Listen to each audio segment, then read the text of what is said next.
With all the censorship big tech is engaged in, it's critical that you sign up for our free newsletter at Infowars.com/newsletter. You will get breaking news, videos, great deals at InfoWarsStore.com, and all the latest articles with key intel and analysis. Get around the electronic Berlin Wall by signing up for our newsletter at Infowars.com/newsletter. But it's not enough that they be hypocrites about what they do. They have to be hypocrites about how they do it. And an impeachment of a president is an undoing of a national election. And one of the reasons we all feel so angry about what they are doing is that they are ripping from us, they are ripping asunder our votes. They are telling us that our votes don't count. And that the election must be set aside. That was pre-lap band backslider Jerry Nadler defending Bill Clinton during his impeachment after Clinton lied under oath. Fast forward to today, and the Democrats are hypocrisy incarnate. The IRS, they say sometimes late than never, better late than never, now formally apologizing to Tea Party groups over this Obama-era targeting, they said those groups are saying was going on. Take the IRS situation first. I first learned about it from the same news reports that I think most people learned about this. They were asking for the names of donors of the organizations. They wanted to know what groups that the individuals had talked to, what politicians they have met with, what was the substance of their conversations. And on pro-life groups, they actually put out in a question that the opinions that you're advocating are not based on science. Now, how was that the IRS determination whether they could do that or not? Impeachment is to deal with the abuse of presidential power, and that's what an impeachable offense is, an abuse of presidential power.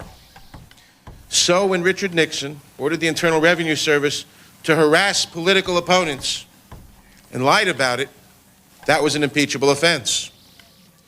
When Richard Nixon ordered the CIA to interfere with the FBI to have a cover-up of illegal operations and abuse of governmental power, that was an impeachable offense.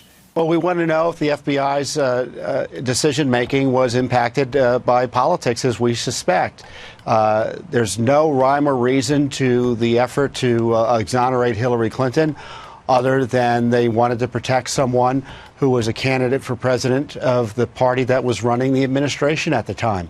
How was the rule of law applied? Was it applied in a way that the American people expected by both the FBI and Justice Department under Barack Obama?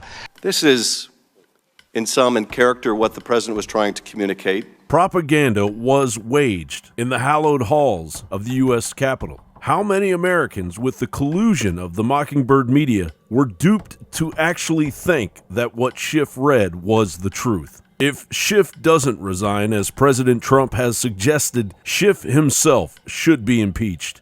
Adam has also leaked incorrect information to media outlets.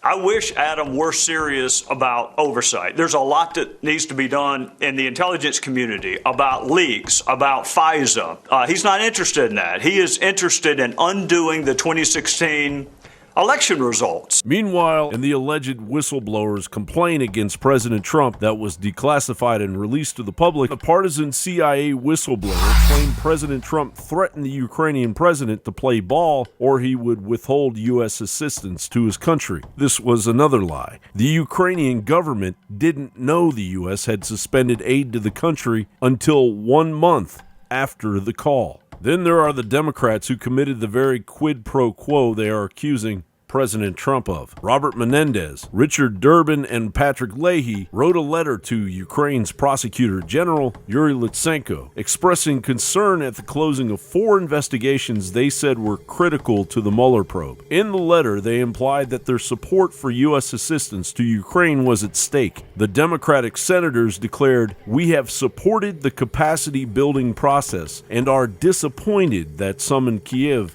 appear to have cast aside these democratic principles to avoid the ire of President Trump," before demanding Lutsenko reverse course and halt any efforts to impede cooperation with this important investigation.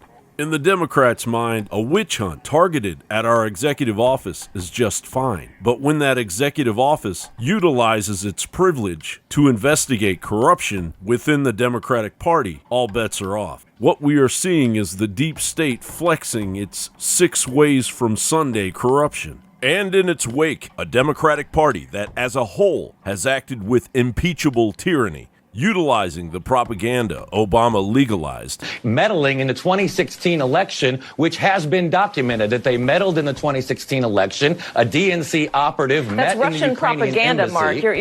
That's Russian propaganda. No, it's actually in Politico, as reported by Ken Vogel, who works for the New York Times now. To hijack the levers of government to exact revenge for the impeachment of Bill Clinton and the failure of Hillary Clinton's bid for totalitarian control. John Bound reporting.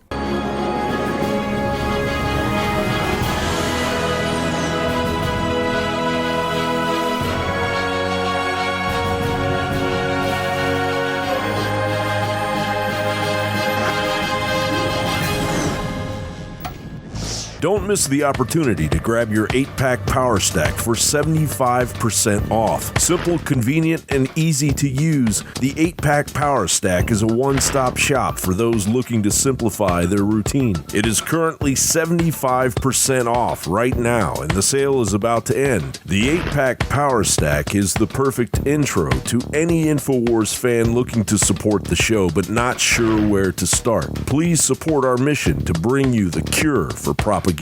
Please continue to visit us at InfoWarsShop.com, Infowars.com, and Band.video. And thank you to all who continue to support us.